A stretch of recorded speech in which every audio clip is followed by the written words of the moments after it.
datan kawusa lampahing Sang Werkudara. Bingleng ngengleng kenganglangan awit kecalan keng putra nenggih Risang Gatotkaca. Amung gereng-gereng turut margi lumampah sak paran-paran kadheraken sangganing repat punakawan.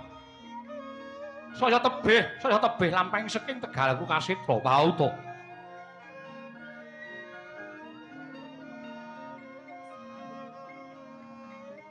Kawuwusa ing mapan wonten ing pesanggrahan Watu Gajah. Papan pelengganing Sang Dursasana. Denadep ingkang rayi nenggih Raden Wikata lan Wikataleng. Ya Sang Wikataling. Sawetawis nggene sak pejagong. Mangkono wijining pangandika Sang Dursasana ingkang dereng kawijiling lesan.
Cumangkah anggro sesumbar lendo bumi kunjing kumaluduk kuntur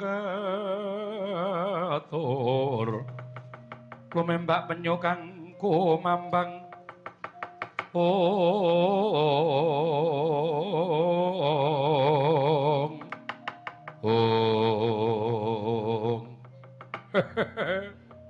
Wikata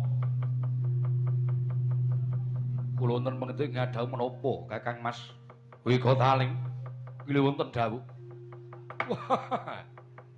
Aku kuwi satriya kadang nata. Lah kok tinemune malah disinggahke kaya barang mas-masan. Ora entuk metu ana ing pabaratan. Ya nadyan mukti ngawibawa kaya ngapa nanging yen aku ora bisa labu-labet tumrap negara kaya ngapa wirangku Wikata. Leres pangandika Paduka Raden.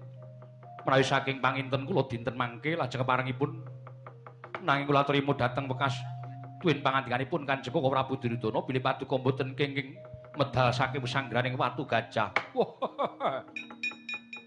Mumpung piyayine ora prisa, mumpung piyayine ora